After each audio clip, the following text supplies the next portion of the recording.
Thank you po.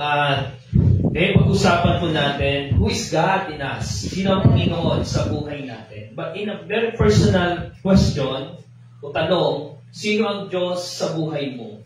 Ay, marahil na sabihin po natin na kilala ko naman ang Panginoon mula sa aking, dahil sa aking pananampalataya o dahil sa aking journey, even naranasan ko ang Panginoon. But alam niyo ba, sometimes experience is not enough to know God. Yeah. Kahit ang karanasan ay hindi sapat para makilala natin ang ating pong Panginoon.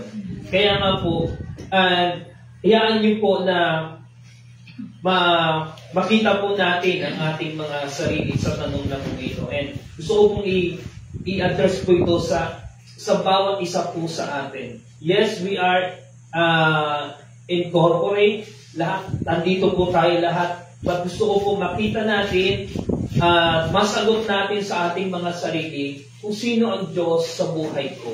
This is also my question for me sa aking sarili. Sino ba ang Lord sa buhay ko? But naniniwala po tayo that God is very personal God. Ang Diyos ay napaka-personal po ng Panginoon. When He deals us personally. Kapag dinidil tayo ng Panginoon, He deals us personally. Yes, ang Panginoon, nagagalak siya na makita tayo nagkakatipon. But God is speaking to us personally. Ang Diyos ay nangungusap sa atin in a very personal way. Ikaw po ang sadya ng Panginoon. Ikaw ang tinitingnan ng Panginoon. Ang buhay mo alam ng Diyos. Nakikita ng Panginoon ang buhay ng bawat isa po sa atin. So, may mas malalim na sagot sa tanong na pong ito. Kung sino ang Diyos sa buhay mo.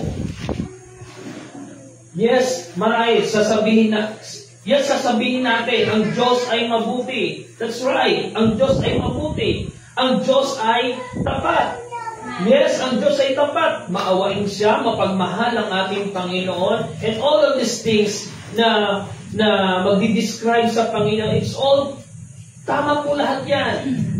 At yan talaga ang ating pong Panginoon. But as we look at in ourselves, kung titingin tayo sa ating pong mga sarili, sino ang Diyos sa buhay ko?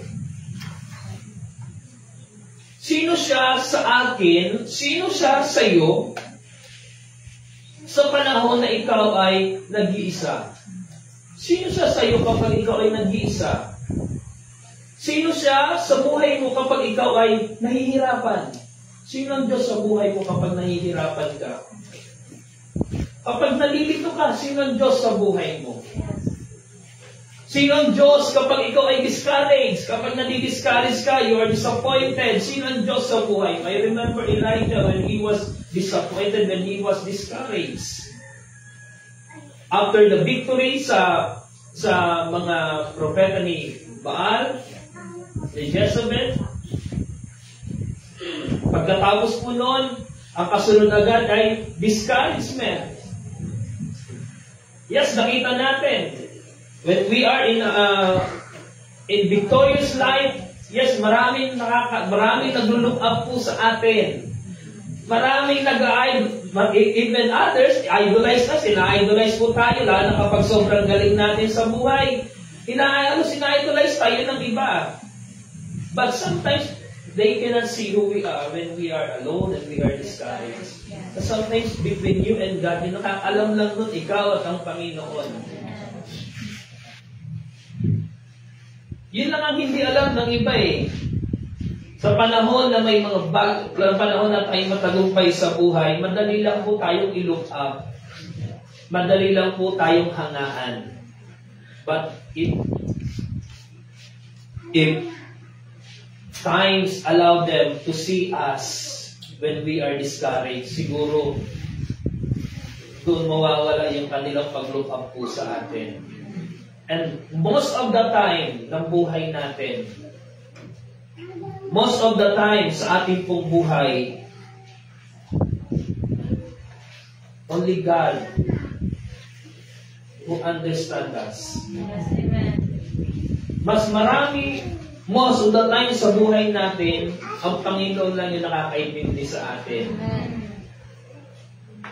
Naiintindihan lang tayo ng tao kapag alam nilang madali lang tayong intindihin. kapag may pakinabang ka sa iba, madali ka lang intindihin. Pero sa panahon, in your hours, only God who can understand you. Amen. Kaya po, sino ang Diyos sa panahon na discouraged ka? Sino ang Diyos sa panahon na may problema ka? Sino ang Diyos kapag walang-wala ka? Sino ang Diyos sa buhay mo kapag walang-wala ka? Pag wala kang pera, pag wala kang, pagsalan ka sa pangangailangan, sino ang Diyos sa buhay mo? Sa panahon na may pakiramdam ka, may karamdaman ka, sino ang Diyos sa panahon na may sakit ka? Sa panahon na masama ang loob mo, sino ang Diyos sa'yo? Naiinis ka sa asawa mo, naiinis ka sa mga anak mo, naiinis ka sa mga kapitbahay mo, minsan nga naiinis ka rin sa sarili mo. Sino ang Diyos sa buhay mo sa panahon na masama ang loob mo?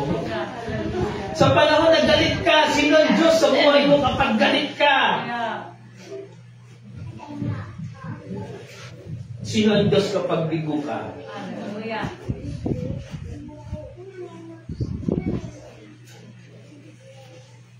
Sino siya sa panahon na ika'y bagsak na bagsak sa buhay?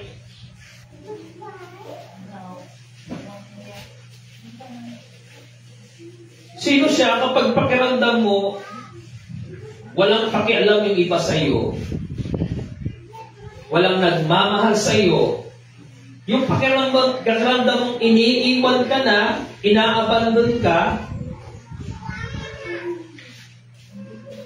ibig sabihin, at your worst time, sino ang Diyos sa buhay mo?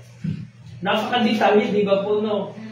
Sometimes nakikita lang, pag nakita natin yung, when we think about God in a large picture, we can say, yes, He is faithful. Sometimes may feeling pa yan, He is love. He is good. But sometimes when God put us in the details of our lives, minsan doon tayo nahihirapan sumagot sa Panginoon. Because we know the fact na minsan tayo din nahihirapan tayong i-identify si Lord, i-recognize si Lord sa panahon na nandito tayo sa mga worst times ng buhay po natin. Kaya, kailangan po nating makilala po ang Panginoon sa panahon na dumarating tayo yung mga ganito pong sitwasyon po ng ating buhay. And the biggest revival sa buhay po natin, when God encounter us in our worst time, yun yung biggest revival po sa atin.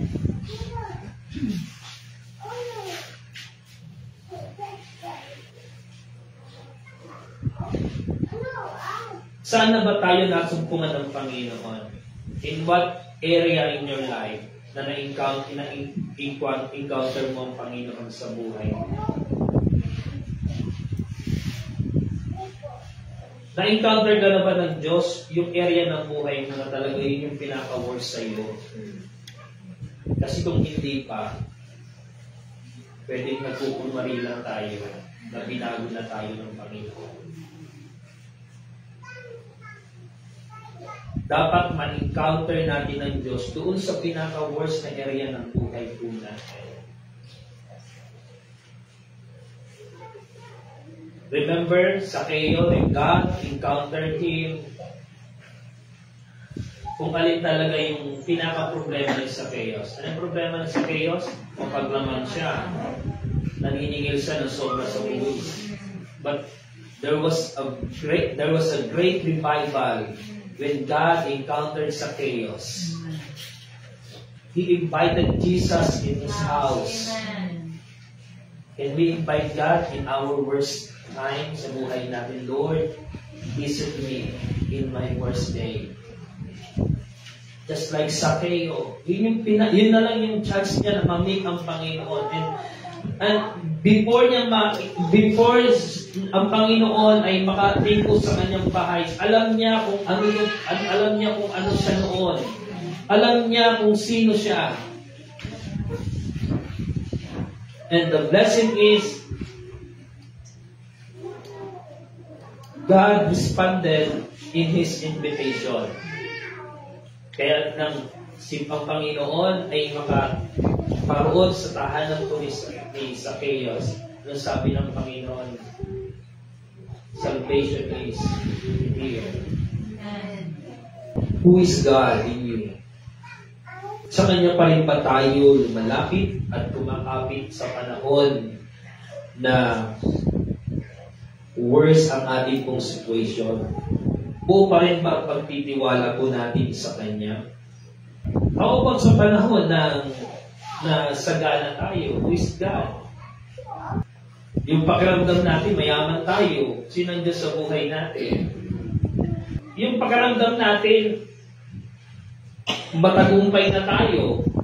Naabot na natin yung lahat sa buhay. Yung pakiramdam natin, nakakaangat tayo, sigat tayo, marami tayong mga kaibigan. Diyos pa rin ba siya sa buhay natin sa mga panahon yan? Ganito pong mga sitwasyon sa buhay natin, wala din namang pinagkaiba yan eh. Worse pa rin tayo yan eh. Alam niyo po yun, tayo po mga tao, we try to level up ourselves. May level, tinakas natin ang sarili po natin. Ngunit kadalasan, hindi maiiwasan, minsan sumusobra po tayo doon. And remember, sa panahon po na may na-encounter ng Diyos ang mga Pariseo, in Mark chapter 7, encounter ng Panginoon, ng Panginoon sa mga Pariseo, kasama ng Diyos yung mga alagad. Nakita ng Panginoon kung gaano katindi ang puso po ng tao. Dito po sa Marcos Kapitulo 7, versikulo 2, 1 hanggang 23. Ito po yung encounter ng Diyos sa mga Pariseo. Basahin lang po natin madali. Lumapit kay Jesus sa mga Pariseo kasamang ilang tagapagturo ng kautusan na galing pa ng Jerusalem.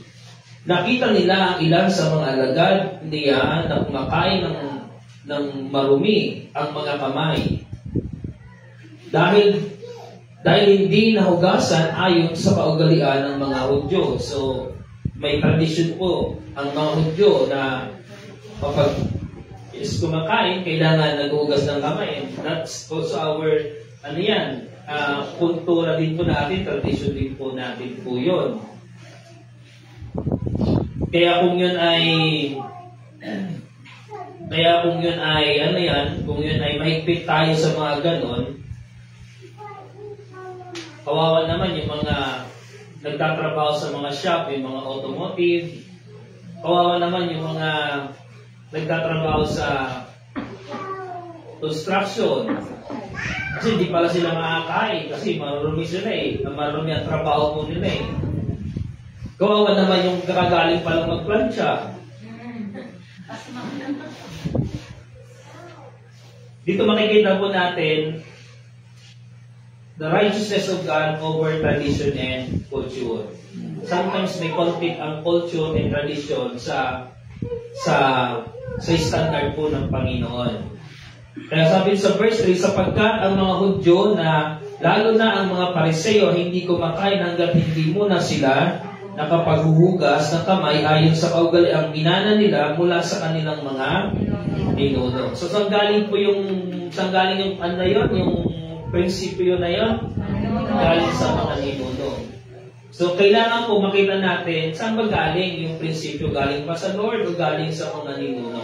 Kailangan makita natin yung differences. So sabi dito, hindi rin sila kumakain ng anumang galing sa palengke na hindi muna ito hinuhugasan. So yung paggalan din natin yan, hinuhugasan muna natin. Hindi rin sila kumakain ng anumang galing sa marami pa silang sinusunod na katuroang minana tulad ng paghugas ng mga tasa, pitsen, o sidlang tanso at mga higaan. Kaya tinanong si Jesus ng mga Pariseo at ng mga tagapagturo ng kautusan. So alam naman natin ang mga Pariseo ay mga expert sila pagdating sa kautusan. Kabisado nila. Kasi nga, sila po ay mga bahagi po sila ng Sanhedrin. Sa panahon natin ngayon, mga nasa Department of Justice, mga sa DOJ. Kaya sila po yung talagang na maigpit na nagpapatupad ng batas. Kaya tinanong si Jesus sa mga Pariseo at ng mga tagapagturo ng kautusan, bakit hindi sumusunod ang mga alagad mo sa mga turo ng ating mga ninuno? So sino ba talaga ang may kapangyarihan? Ang mga ninuno o si Jesus na siya ang law? So yun po yung argument po dito. Sino ba talaga yung may higit na may kapangyarihan? So kumakain sila nang hindi man lamang naghuhugas ng kamay ayon sa kaugalian. Tingnan niyo po yung sagot ng Panginoon sa kanila.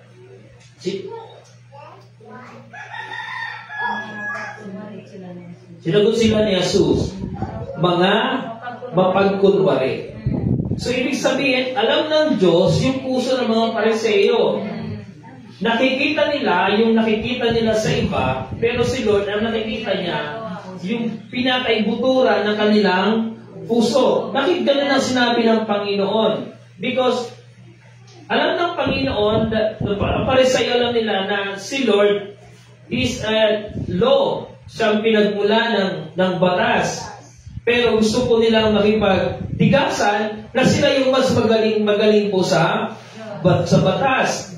So tama nga ang sinabi ni Isaiah tungkol sa inyo, ang ng kanyang isulat. Ang paggalang sa akin ng bayang ito ay paunwari lamang, sapagkat ito'y sa bibig at hindi sa puso bumubukal. Walang kabuluhan ang kanilang pagsamba, sapagkat itinuturo nilang galing sa Diyos ang kanilang utos. Kaya po, ng Wednesday po, na pag-aaral po natin po, ay po doon sa ating pong discussion po, nakita po natin na we cannot go above God. Hindi tayo pwede pong pumunta mas mataas po sa Panginoon. Kasi ang standard ng Lord, dapat lahat tayo ay we are governed by God. Lahat tayo ay pinamumunuan ng Panginoon. Hindi natin pwedeng lagpasan ang anumang sinabi ng Diyos o anumang ginawa ng ating Panginoon. Kasi kung ang tao ay lalagpasan niya ang ginawa o sinabi ng Panginoon, that's a blasphemy. Paglapastangan sa ating pong Panginoon. Just like itong mga Pariseo na ito, alam nila na ang Diyos ang kautusan, pero pinapakita pa rin nila na sila'y mas magaling sa ating Panginoon. Kaya yun, sabi po ng Panginoon sa kanila, walang kabuluhan, sa verse 7, walang kabuluhan ng kanilang pagsamba, sapagkat itinuturo nilang galing sa Diyos ang kanilang mga utos.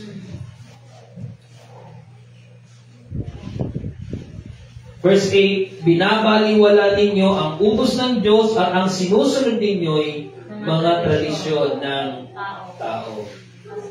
So, amin po natin may ibig sabihin ng Panginoon. Kaya sabi sa verse 9, sinabi pa ni Jesus, ang gagaling ninyo para lamang masunod ang inyong mga tradisyon, pinapawalang bisa ninyo ang utos ng Diyos. Halimbawa, iniutos ni Moises na igalang mo ang iyong ama at ina, at ang sinusunod na ang sinumang lumayo sa kanyang ama o ina ay dapat patayin. Yan ang hinihingi ng batas. Ang sinumang sumuway ay kailangan patayin sa kautusan. Kaya nga po, ang kautusan is eye for an eye, tooth for a tooth. So, ibig sabihin po, kung ano yung ginawa mo, kailangan yun din yung bayad sa iyo. Kaya di ba sabi po ng salita na yun, kabayaran ng kasalanan ay kamatayan.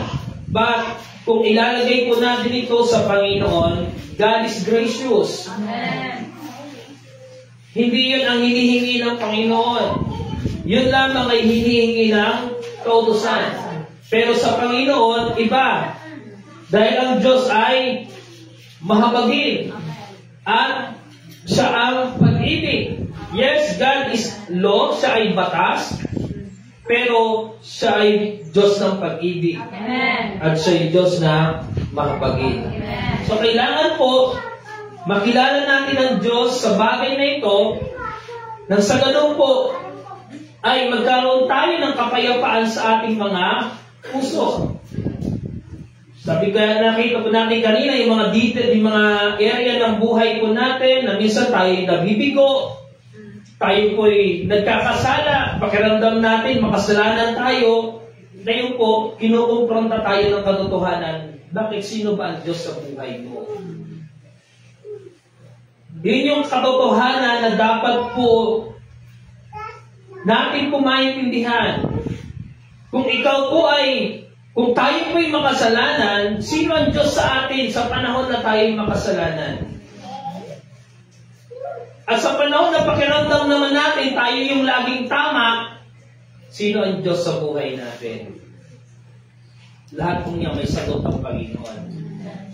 Ang lahat pong yan ay may sagot po ang Biblia. Kaya, God, remember God is in our details. Amen. Sa lahat ng detalye ng buhay natin, nandun siya, tumutugon po siya. Kaya yung sumagot ang Panginoon sa anumang sitwasyon ng buhay po natin. Amen. At alam na yun ang Panginoon. Kapag dumating na tayo sa edge ng buhay natin, pag sinabing edge, yung talaga wala na tayong matatakbuhan, bangin na lang ang babagsakan mo, alam na yun ng Lord. Yun nandun na yung sagot ng Panginoon, na wala ka ng ibang pupuntahan, kundi sa Lord. Kaya minsan po, blessing din sa buhay natin yung nasasagat na tayo sa buhay. Amen. Dahil alam ng Panginoon na yun na rin yung panahon na sa Kanya ka napupunta at lalapit. Kaya po,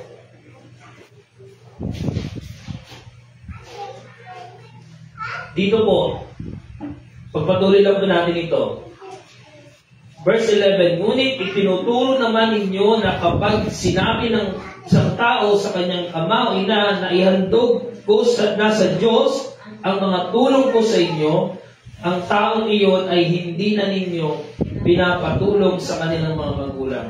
Sa gayong paraan, pinapawalang bisa ninyo ang salita ng Diyos sa pamamagitan ng mga itinuturo ninyo at marami pa kayong ginagawang katulad nito. So, alam niyo, ang purpose po ng mga Pariseo ay pahirapan po yung mga tao. So, baga, ginagamit nila yung batas, yung law, para pahirapan po yung mga tao. At dahil po dito, mas nahihirapan po yung mga tao po na makilala po ang Panginoon sa kanilang buhay. Kasi, kumbaga, nakapokus na dun, sa halip na ang tao lalapit sa Diyos na may kagaanan, parang mas natatakot na po sila kasi dahil sa kaparusahan ng kanilang ginagawa. Kaya po dito po, kailangan po ang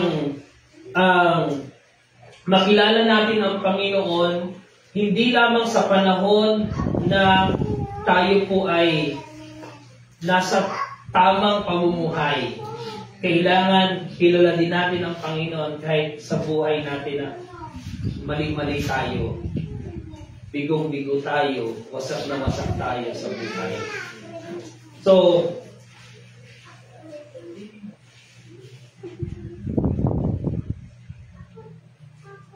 muling pinalapit ni Jesus sa mga tao at sinabi sa kanila, makinig kayong lahat at unawain ang aking sasabihin.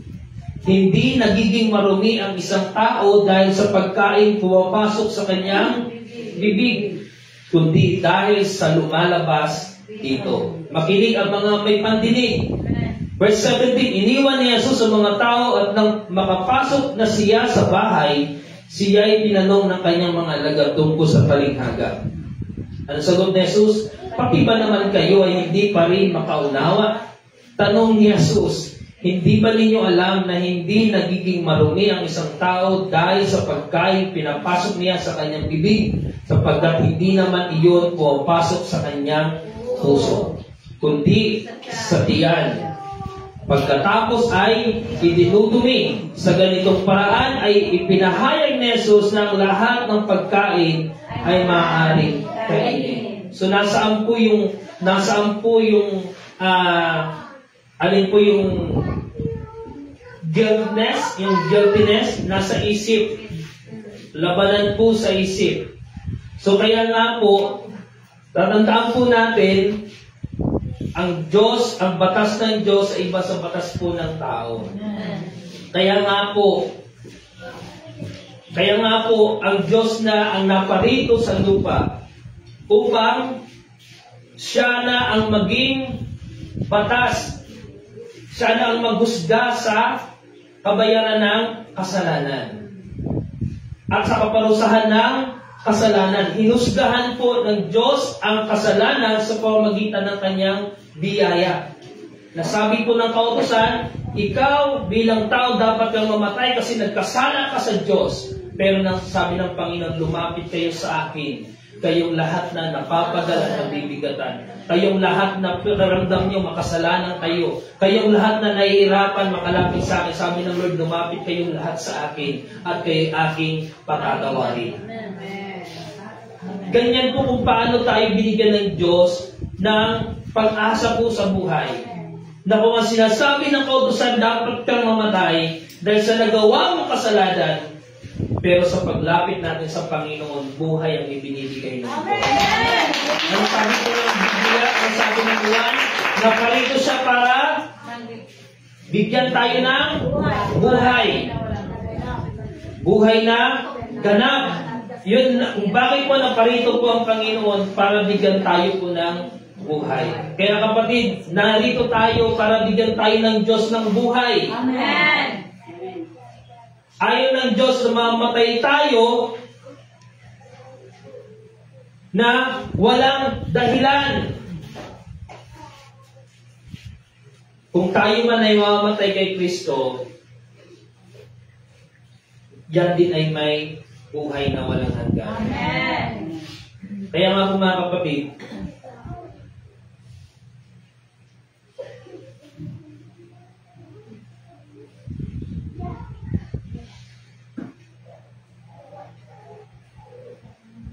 titignan po natin kung ano ba yung kayang gawin ng Diyos sa buhay natin.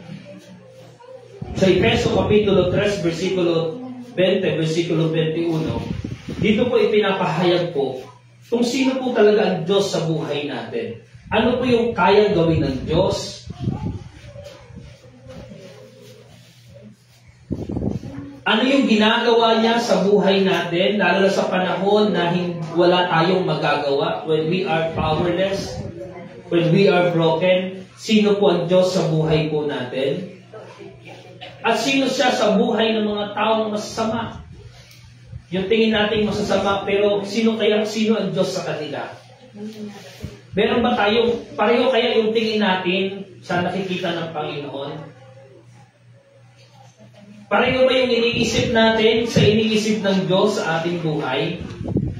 Pareho kaya yung pakiramdam natin sa nararamdaman ng Panginoon? Titingnan po natin yan sa sinasabi ng salita ng Diyos. Dito po sa Efeso Kapitulo 3, versikulo 20-21, dito natin makikita na malayong-malayo ang Diyos sa atin. Sa ating iniisip, sa ating nararamdaman, sa ating kaparaanan, maging sa ating perspective sa buhay. Yes, but it doesn't mean that God is in a distance. Yes. Malapit siya sa atin. Bakit? Because we need Him. Amen. Ngunit, Kung paiiralin natin yung pride natin, kapatid, sobrang layo naman natin para magyabang tayo sa Kanya. Kaya nga sabi sa Isaiah, His ways higher than our ways, and His thought is higher than our thoughts. Napakalayo ng ating paraan sa paraan ng Diyos, at yung iniisip natin, mas malayo sa iniisip ng Diyos sa atin. So, mahalaga po ito na mas makilala natin ang Panginoon. That's why, hindi lang tayo magtitiwala sa Panginoon ng, hindi lamang tayo magtitiwala ng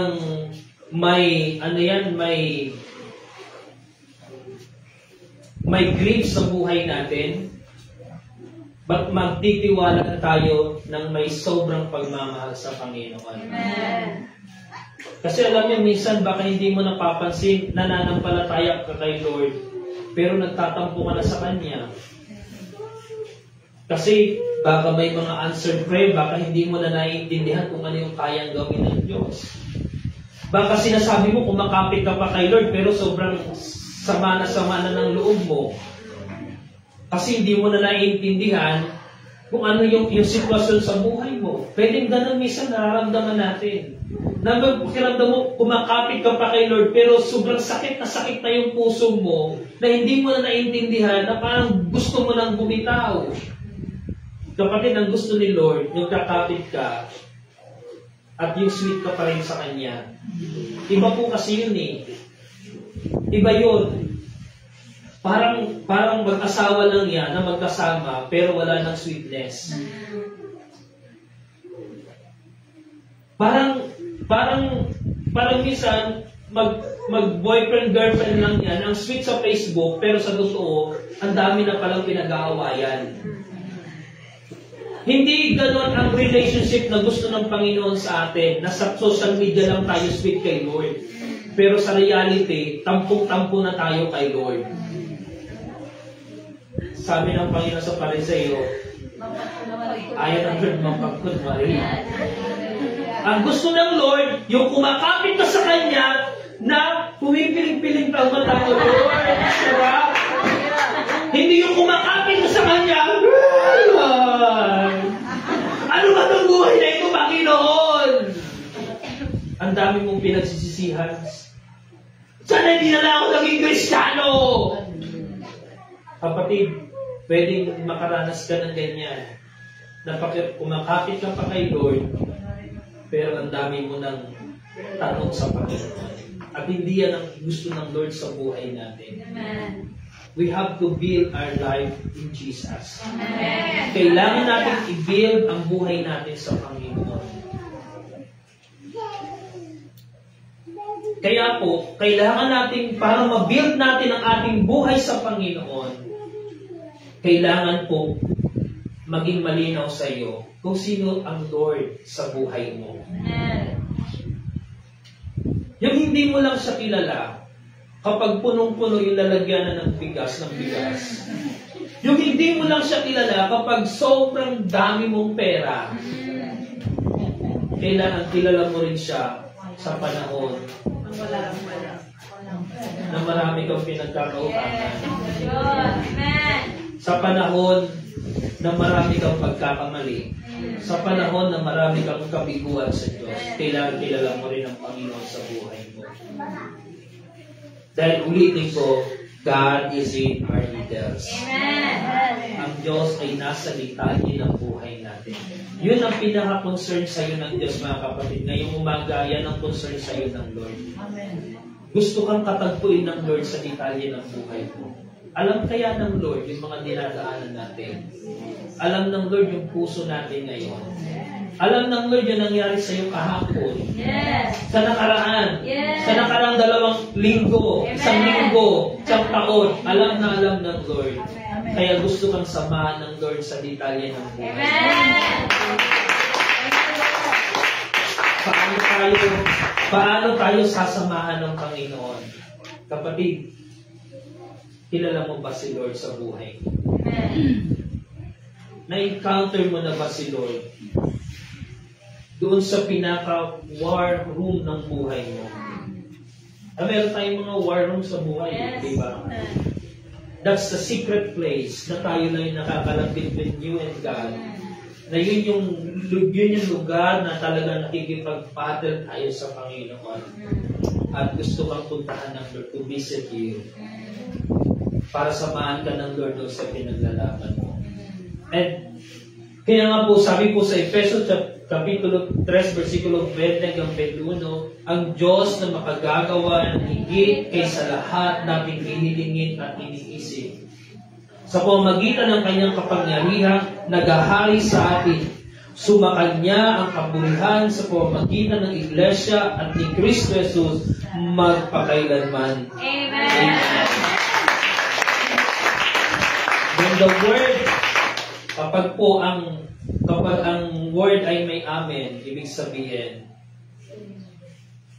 that's a seal from God. Amen. Gagawin at gagawin, at pangyayarihin po yan ng ating Panginoon. Amen. So,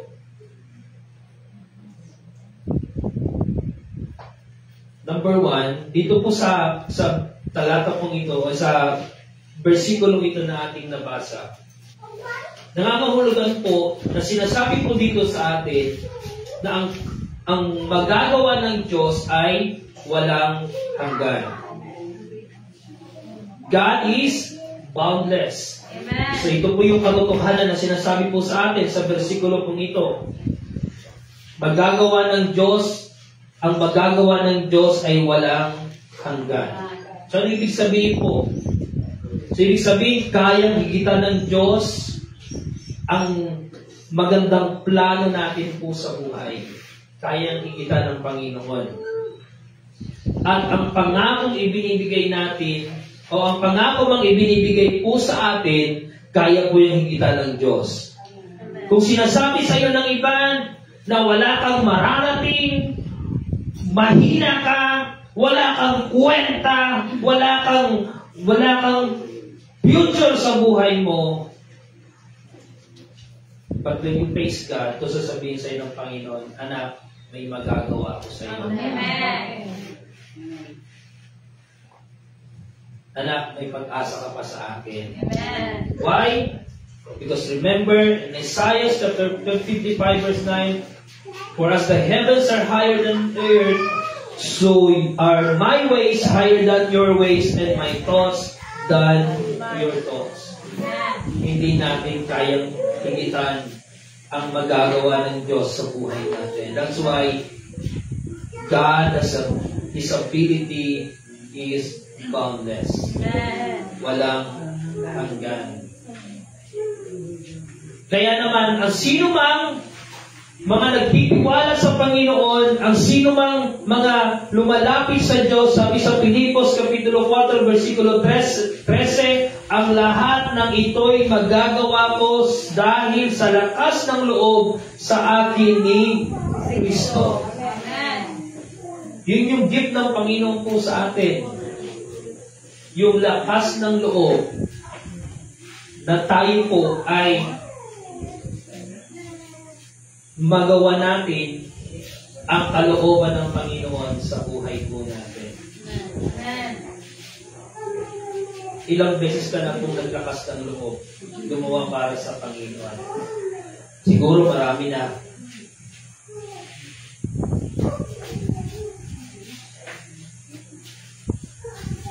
Kaya po ang kayang gawin ng Panginoon po sa atin.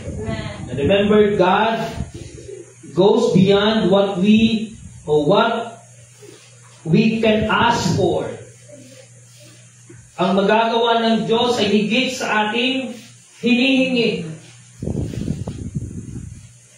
Ang sabi po sa Juan, Kapitulo 5, versikulo 14 hanggang 15, may lakas tayong lumapit sa Kanya dahil alam nating ibibigay niya ang anumang hingiin natin. Kung ito'y naaayon sa Kanyang kalooban. So, yun po yung ating pong kalakasan po mula sa ating Panginoon. Hindi tayo po nag-aatubili, hindi tayo po nahihiya lumapit sa Panginoon dahil alam natin ito yung kalooban po ng Panginoon. Kaya kung hindi kalooban ng Lord, huwag ka na maglakas ng loob, hingiin. Kasi sigurado, hindi naman yan ibibigay ng Lord. Siguro ito kadalasan yung problema natin kung bakit minsan may mga prayer tayo na hindi binibigay ng Lord. Baka naman yung prayer mo, talagang alam mo na rin talaga sarili mo na hindi naman talaga yun yung will ng Panginoon. Kaya kung alam mo hindi yun ang will ng Panginoon, kapatid, huwag mo nang hingin. Baka naman yung hinihingi natin, baka sa iba naman yun. Kaya sabi dito, ang confidence natin sa paglapit kay Lord, ito'y dahil alam natin na ito'y ibibigay ng ating, o ito ay ayon sa kanyang kalooban. Kaya, sabi sa verse 15, at dahil alam natin ipinapakinggan niya tayo, alam din natin ibinibigay niya ang bawat hinihiling natin sa Kanya. Kung humihingi ka ng isang bagay sa Diyos, alalahanin mong kayang ibigay ng Diyos higit sa hinihingi. Amen. And He will supply all our needs. Alam ng Diyos, ang Diyos ang higit nakakalam ng ating pong mga pangangailangan. But we have to submit our prayer in God's will. Kailangan isubmit natin ang ating pong panalangin sa kalooban ng ating pong Panginoon.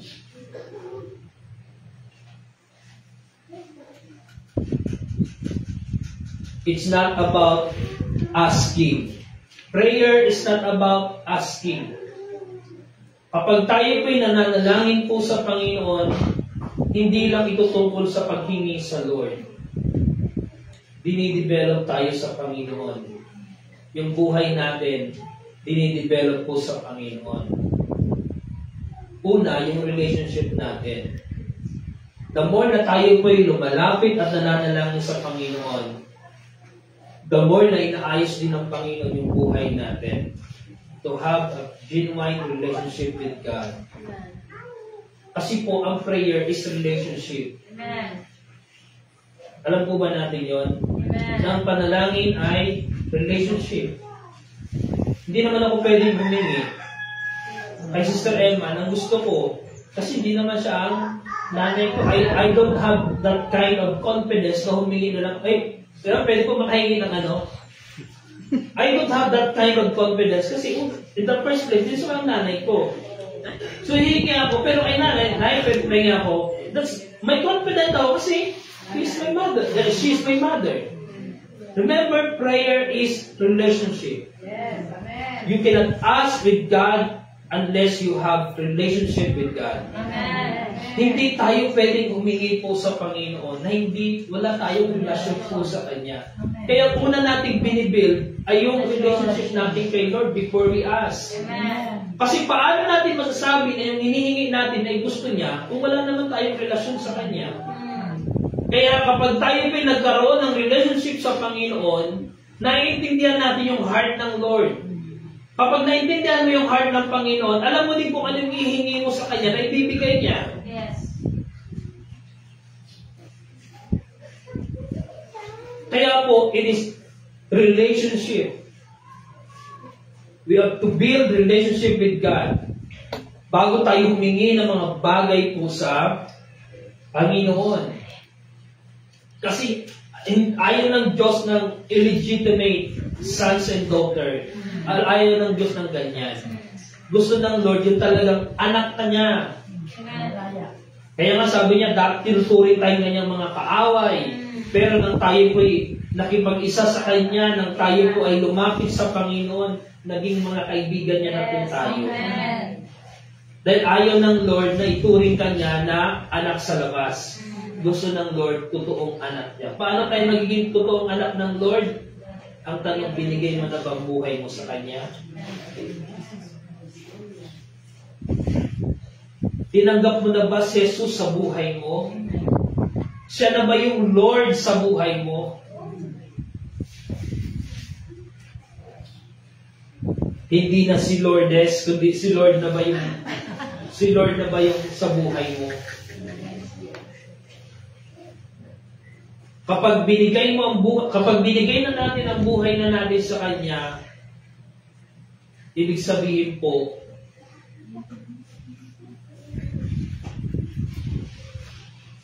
Pinapasaigalan natin ang buhay natin sa Kanya pong kapangyarihan. Amen. At alam niyo ba, blessing kapag tayo nasa Panginoon? Alam niyo ang blessings?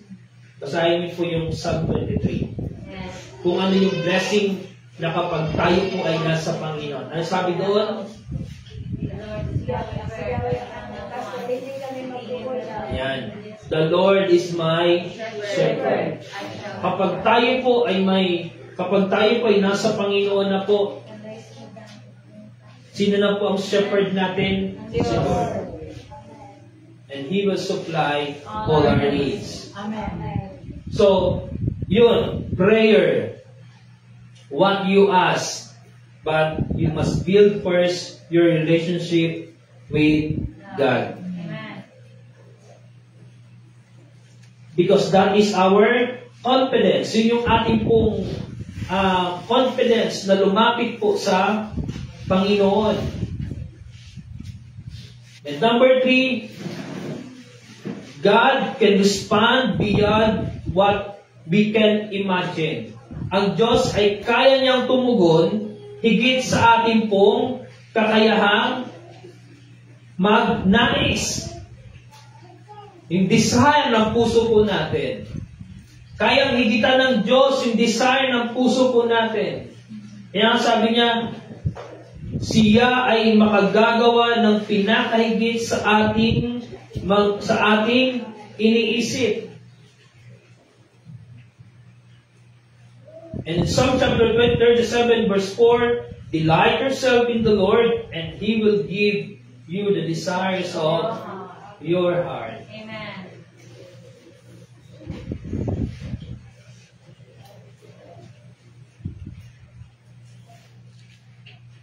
Yes, marami tayong mga naisip sa buhay po natin.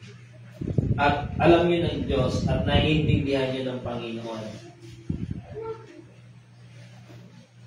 Ngayon kung ang Diyos o kilala natin ang Panginoon sa buhay po natin, kaya pong ibigay ng Lord yung higit sa ating pong hinahangad sa ating pong mga buhay. Kaya ano sabi po dito sa Psalm 37 verse 4, delight yourself to the Lord.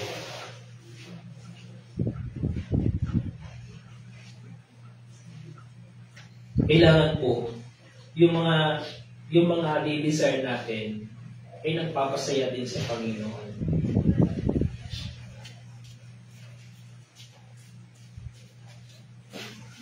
Dahil hindi lang dapat tayo yung masaya.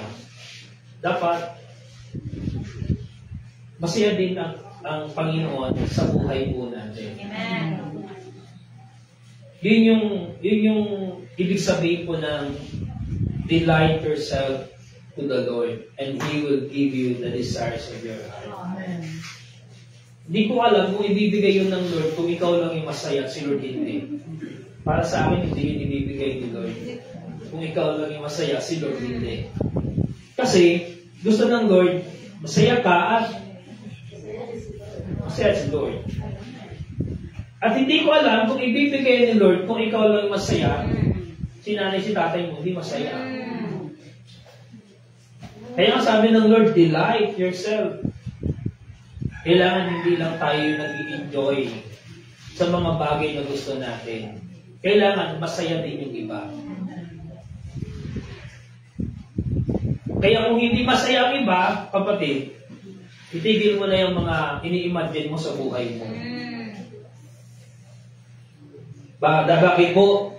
Because as Psalm 37 verse 4 says, delight yourself to the Lord. Kaya po, yung mga nangangarap, yung mga nag-i-imagine ng mga future nila sa buhay, tanongin mo muna sa sarili mo.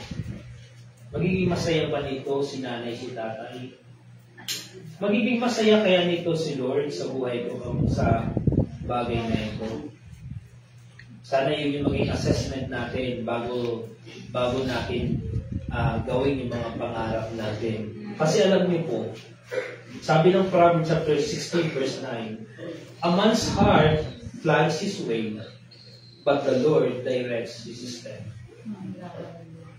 Kahit maganda ang pangarap mo, kung hindi naman yan ang gusto ng Lord, i-direct ka ng Lord sa gusto niya. Yun ang masakit na process doon. Di ba?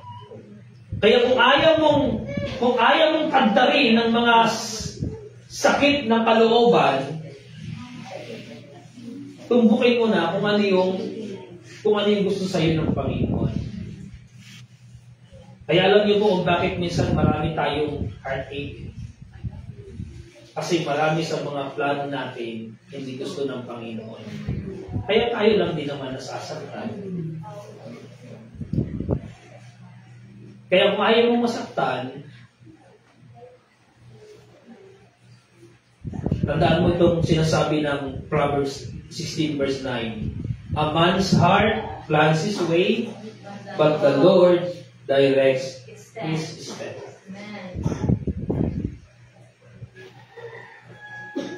Si Lord pa rin yung panalo. Amen. Tandaan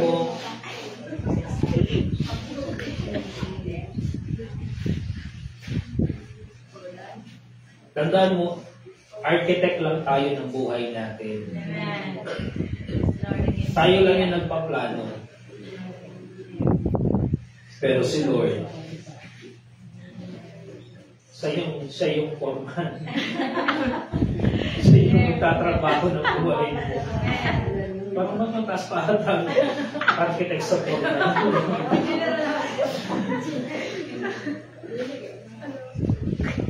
Yes, alam ng Panginoon yan.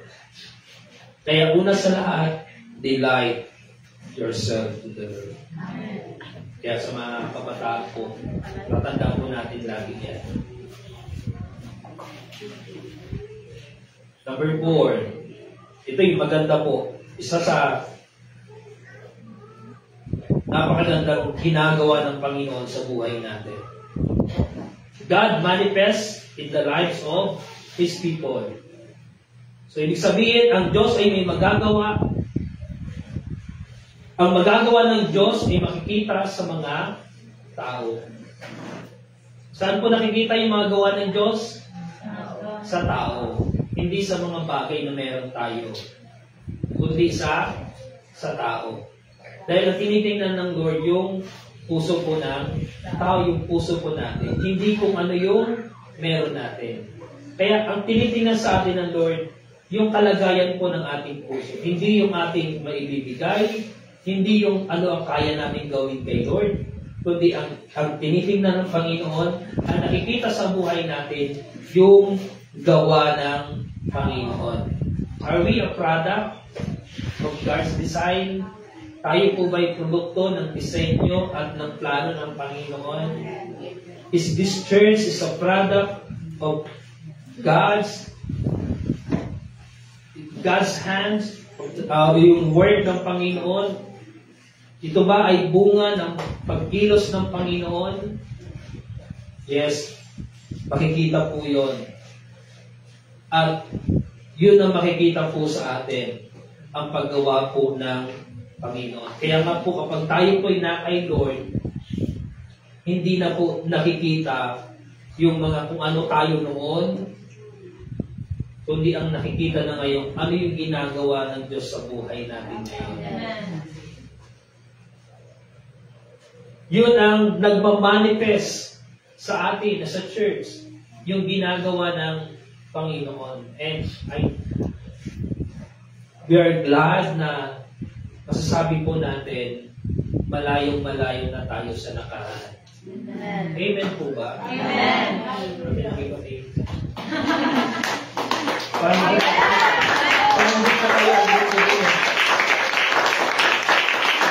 Parang di pa tayo. Dapat we are the product of God's works. Amen. Tayo'y bunga ng gawa ng Diyos sa nakaraan. Amen. Dahil tinapos na ng Lord yung lahat. Yung mga issues sa buhay natin, tinapos na yun ng Lord, inayos na yun ng Panginoon.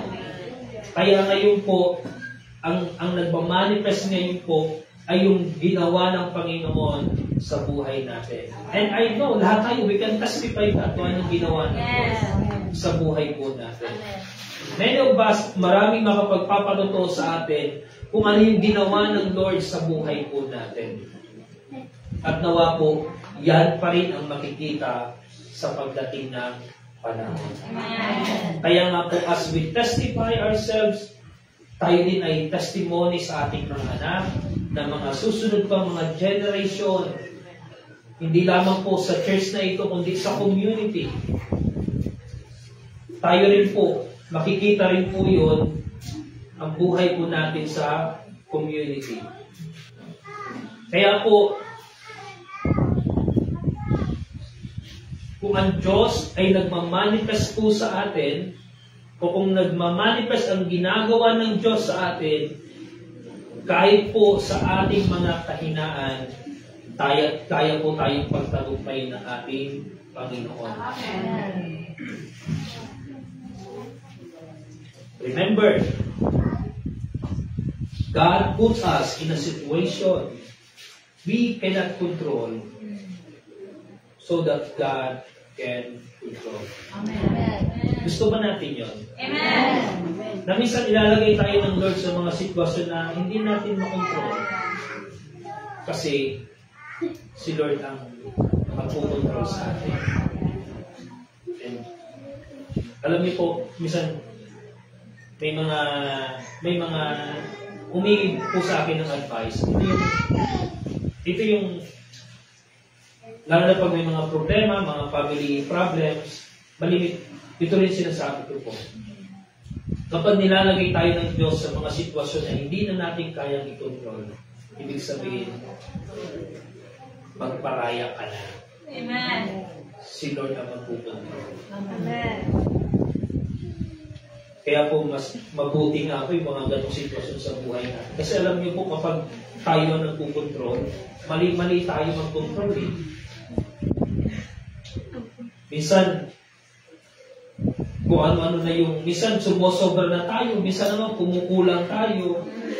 Kaya mas maganda po, sa panahon na ang mga sitwasyon natin sa buhay ay hindi na natin kayang kontrolin, ibig sabihin, lapit ka na kay Lord. Amen. Hingi ka na ng tulong kay Lord. Lord, help me. Alam ko, ikaw, kaya mo ito. Amen. Kaya mo ito, gagawin yung sitwasyon na ito. Lord, may magagawa ka. Kaya naman sabi mo, you are able to do beyond what we ask and what we can imagine. Dahil ibig sabihin, kung bakit sinabi yun, dahil darating pala tayo sa mga sitwasyon. Yes. Na wala na tayo that we cannot control our situation. Pero kapag dumating na tayo sa ganong sitwasyon, remember this verse, God is able to do beyond what we can do, what we can ask, and what we can imagine. Kaya po, yan po, God manifests in the lives of His people. Let your lives be a testimony of God's Word. Hayaan namin po yung buhay mo ay maging patotoo sa ginawa ng Diyos, sa ginagawa po ng Panginoon. Be patient. Maging patient lang po tayo. Sabi nga po, when you are in a difficult situation, choose to be quiet. Kung ikay dumadaan ng mga struggle sa buhay, tahimik ka lang. Work out mo kay Lord yung buhay mo. At kung ikaw naman ay malakas, be gracious. Be gracious to others because God is gracious. Amen.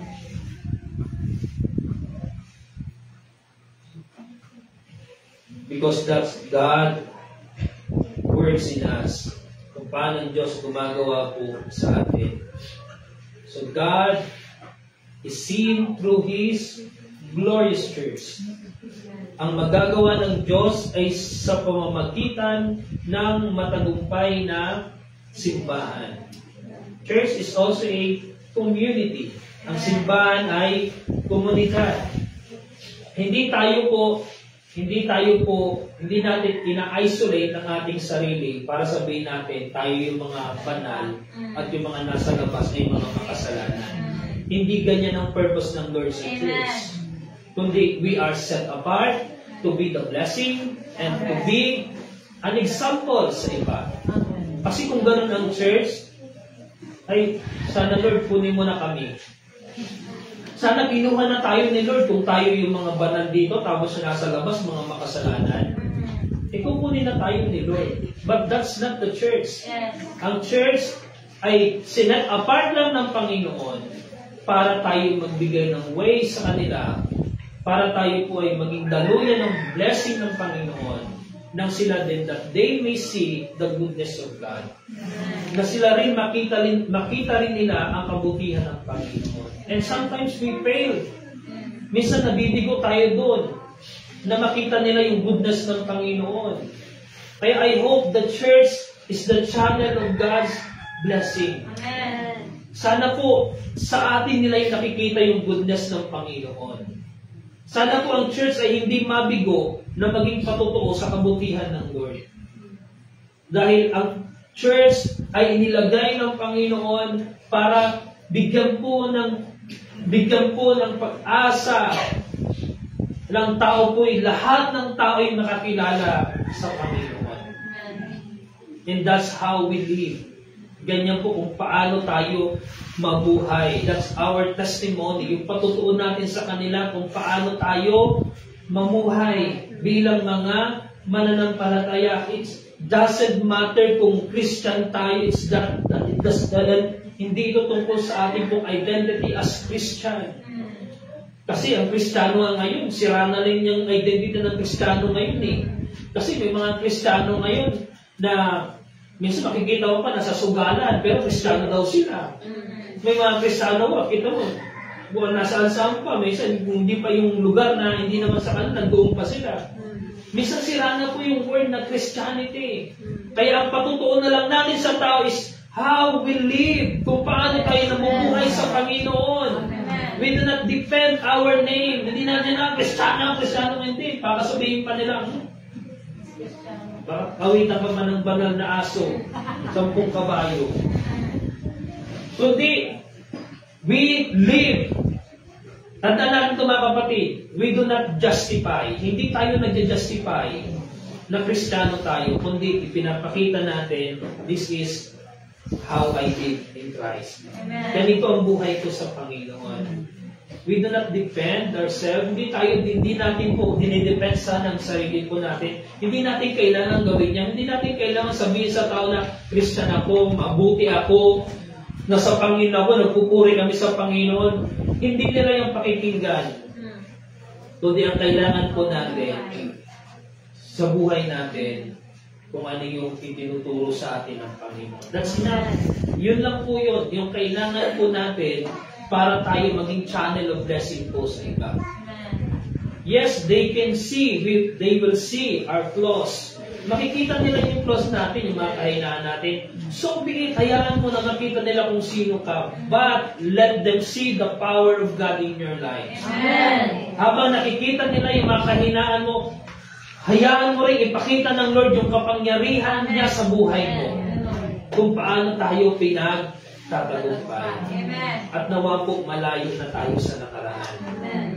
Sana po malayo na tayo sa ating pong dating buhay. Nang sa ganun po, mas lalong maging malakas ang paniniwala ng tao na talagang totoo nga ang Diyos sa Great Awakening. Totoo nga ang Diyos sa buhay nila. Kaya kapatid, we do not defend, we do not justify, hindi natin kailangan makipagtigasan sa kanila, makipag-argument kung ano tayo, but let your life be a testimony of God's Word. Yung ginagawa ng Panginoon sa buhay po natin. Why?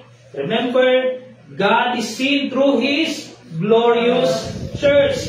Nakikita ang Panginoon sa pamamagitan ng matagumpay na Iglesia. Tatagumpay po ba tayo mga kapatid? Amen. Pinagtatagumpay ba tayo ng Panginoon sa ating mga buhay? Amen. Our family life, pinagtatagumpay ba ng Lord yung family life natin? Yung ating personal life? Yung ating finances? Nagtagumpay na ba tayo? I remember our previous topic.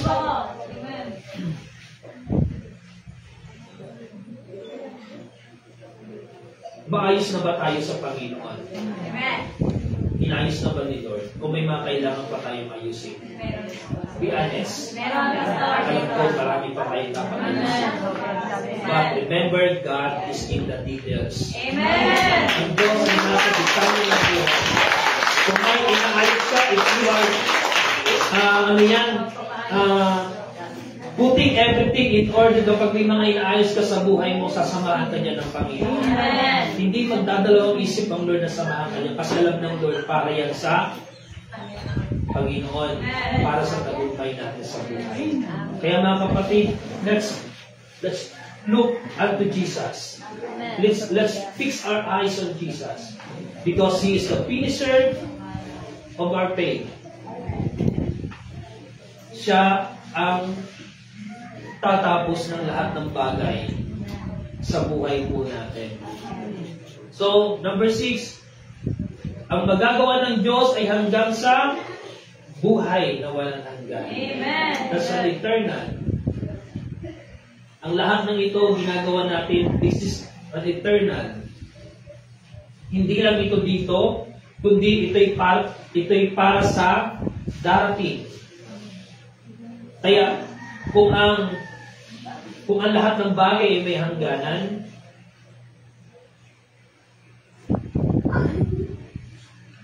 ang pangarap natin may hangganan, ang education may hangganan. Yung mga trending ngayon may hangganan. Mga bagong technology, lahat yan may hangganan. And remember, sa buhay natin kay Lord, it is eternal. Amen. Ito lang po yung eternal sa buhay po natin. Kaya nga po,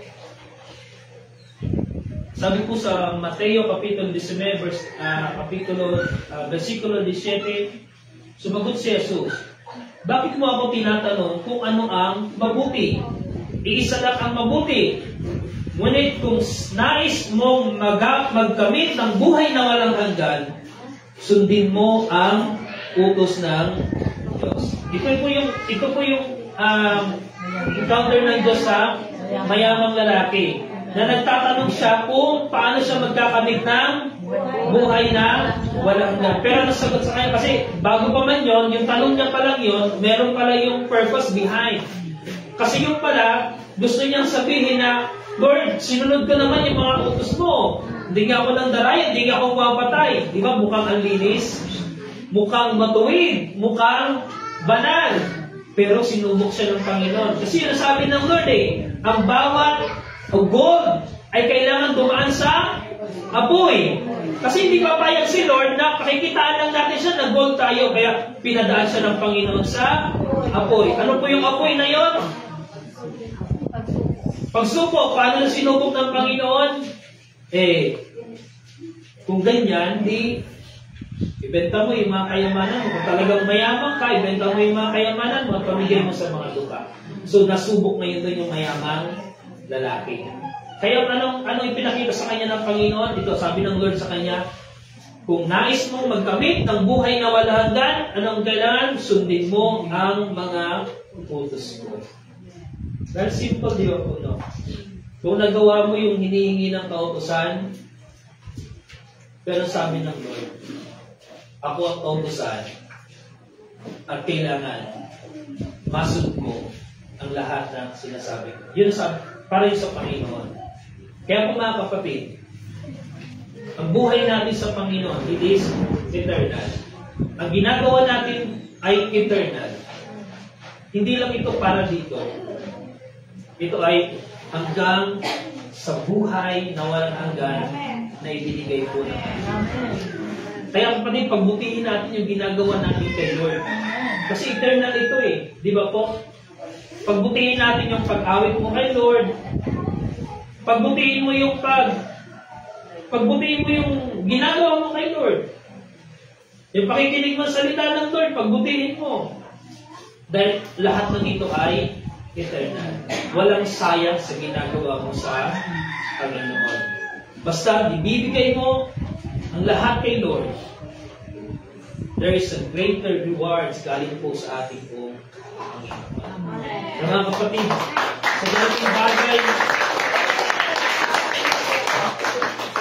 sa ganito pong bagay kapatid, sapat na po ba para napakilala natin ang Panginoon sa buhay natin?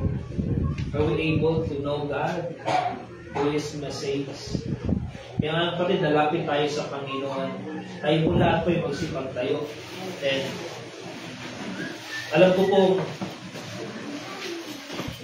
hindi pa tapos ang Lord para mas lalo pa natin siyang nakilala sa buhay po natin. This is just an opener to us to see how God works in us, in and to us. How God works in our family, how He works in our personal life, and how He works even in our finances, even in all the details of our lives. Kapatid,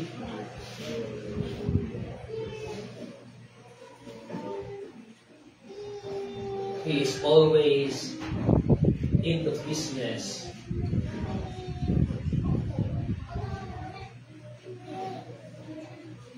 to do something beyond what we ask, what we think.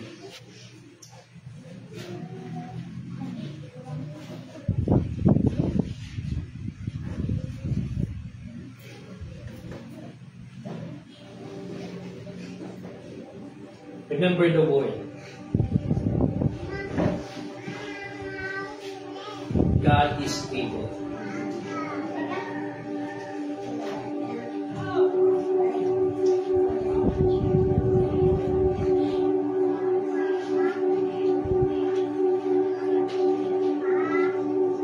Remember what He can do in your lives.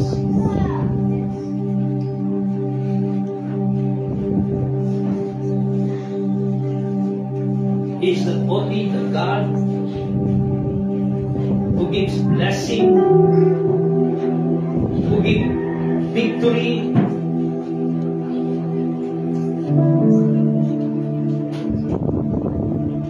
in your lives. Siya rin ay Diyos sa buhay mo sa panahon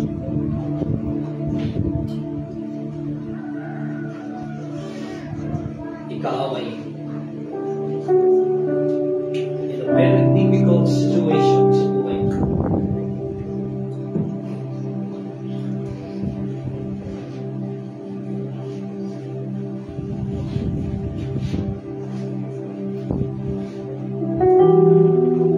Kapatid, nasumpungan mo na ba ang Lord?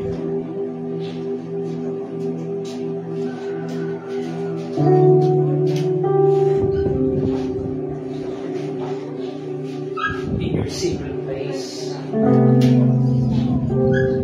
Nasumpungan ka na ba ng Lord in your secret place sa buhay mo?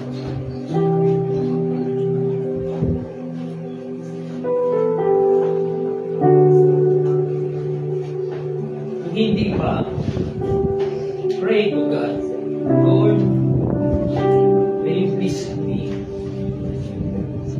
where I am, kung nasan man ako ngayon. Lord, may you visit me.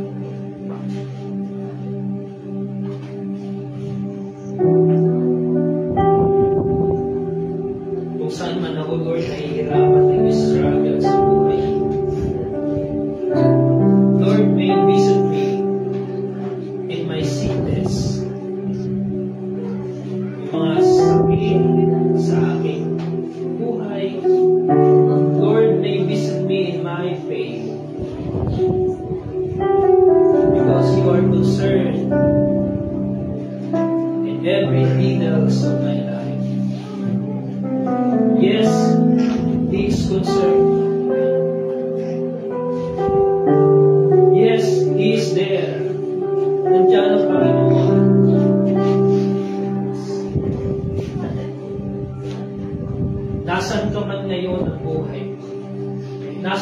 punto man tayo ngayon ng buhay po natin,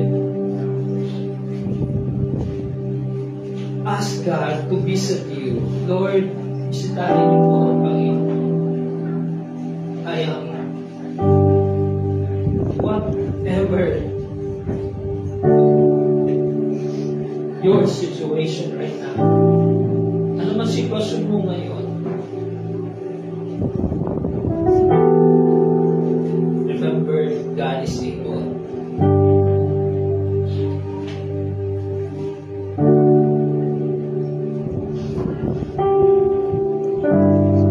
Even in times of your highs and lows sa buhay mo,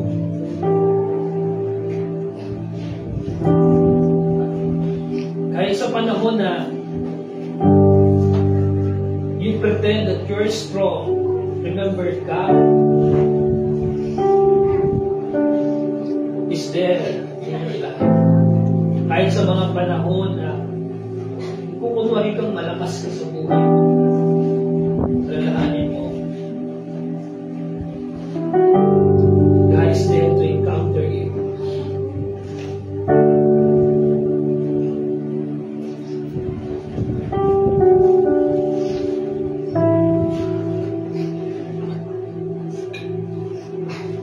Because in every way,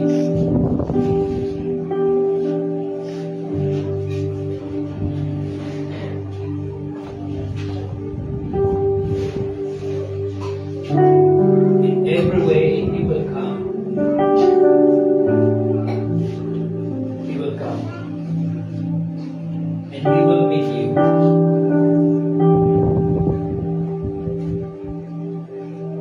Tatagpuin ka ng Panginoon. Kahit sa panahon na may mga bagay na sa buhay mo na you want to keep them, you want to hide it, remember, He will come. He will meet you.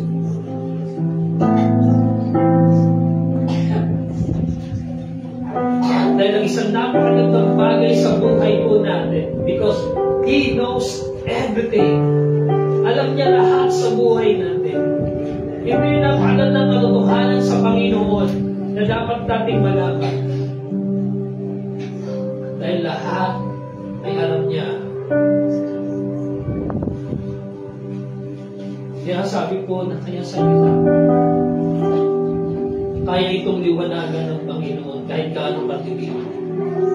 Just like David, sinabi ni David, I will fear no evil, for you are with me. Kahit pa sa gitna ng karimlan, sabi ni David, kasama kita, Panginoon. And God is not only the God of David, He is also our God. Kaya rin tayo samahan ng Panginoon sa madilim na pinagdadaanan po ng ating buhay.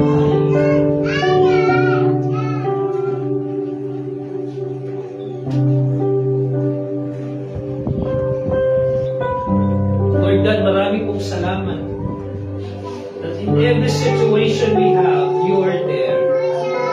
You will come and you will visit us, O Lord. And there will be a great encounter in you, Lord. As well, Lord, it is our heart. You know it, Lord. You know what we give in our hearts, what we hide in our hearts, Lord. Let your light be shining in us, Lord. Be the light of the darkest hour.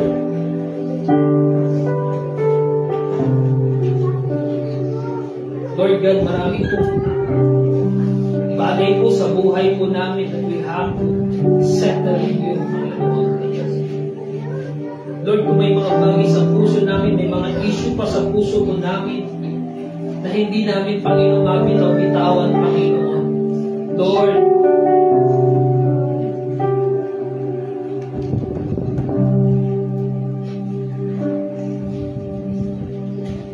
we allow you, Lord, to intervene in our lives. Lord, we allow you to deal us, Lord. Kung may mga bagay pa, Lord, na ayusin sa buhay po namin, Lord.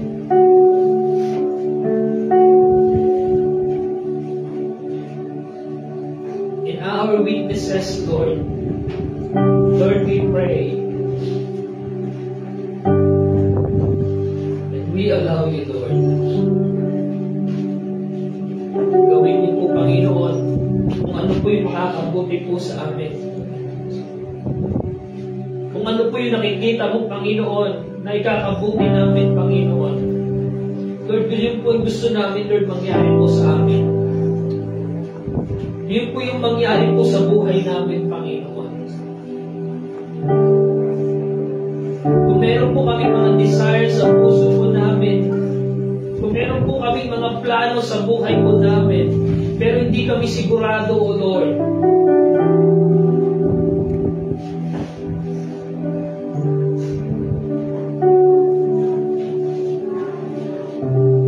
Lord, kung ito po ay kakapahamak namin, ito, Lord, ay kababagsak namin. As your word says, we plan but you decide. Panginoon, gawin niyo po, Panginoon, sa buhay po namin, Lord. May you direct us, O Lord.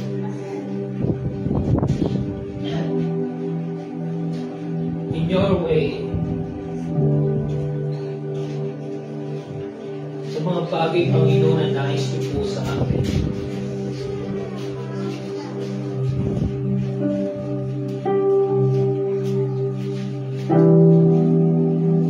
Salamat po. May you make our hearts be pure in their service, in loving you, Lord.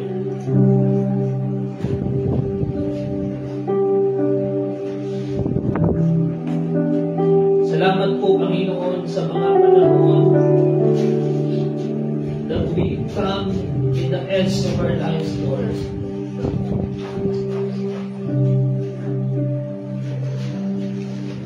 And you come to rescue us, Lord. Salamat po, Lord.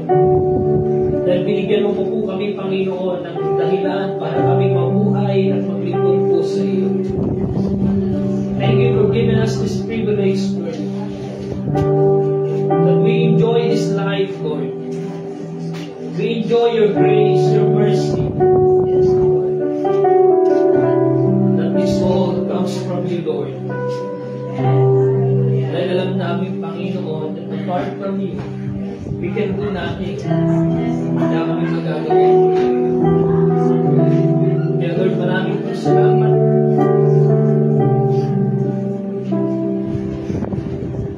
May your word be the lights of our path.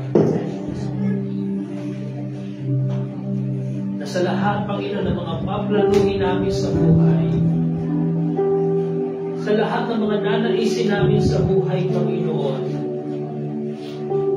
Lord, help us to remember that you are able. May masigit kang magagawa sa amin.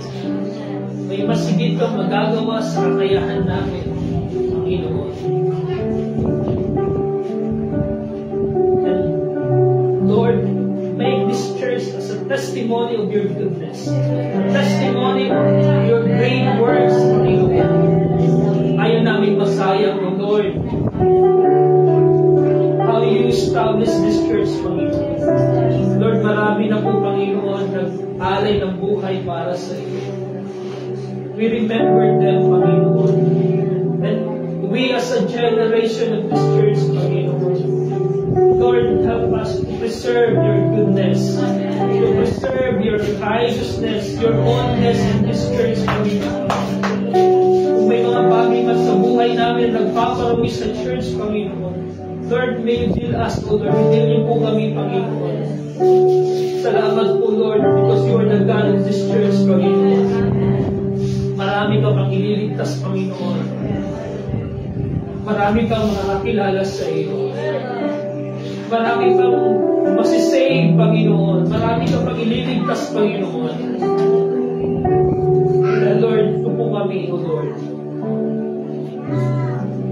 Make us the channel of your blessing, Panginoon. Lord, Lord God, maraming po salamat. And we put everything in your hands, Lord. Yung lahat po, Panginoon, ng mga weaknesses ng church, yung mga lapses ng church, Panginoon, we put it in your hands, Lord. May you cover it by your blood, O Lord. And your goodness and your faithfulness be seen in this community, Panginoon. And every family, Panginoon, maging patotoo po kami, Panginoon, sa lahat ng ginawa mo, Panginoon, sa amin. Lord, ingatan niyo po ang buhay po namin, Panginoon. Dahil maharap po kami, Panginoon, ng mga challenges, Lord. We need your grace. We need your mercy, Panginoon. Sa panahon, Panginoon, na may mga, Lord, panahon, Panginoon, na may mga pagkukulang po kami. Lord, mas kailangan namin ang pagmamahal. Biyaya mo, Lord. Ang habag mo, Panginoon, sa aming pong mga buhay. Lord God, maraming pong salamat. Lahat po ng ito, Panginoon, binibigay namin sa iyo ang papuri, ang karangalan sa pangalan mo lamang, Jesus.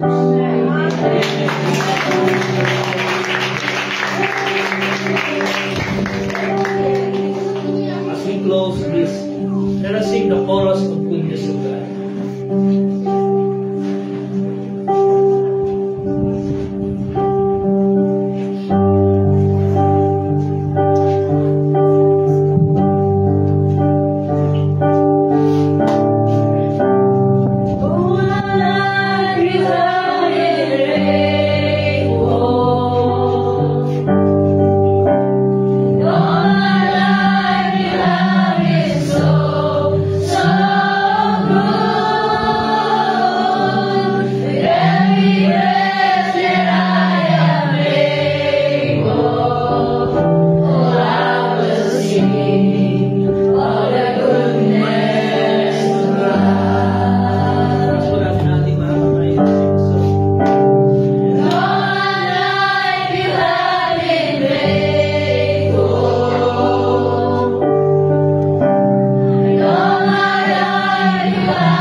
ng mag-ibig ng Diyos, ang kapayapaan, ang kagalakan, ang himod ng banal na Espiritu ay sumayan ng lahat.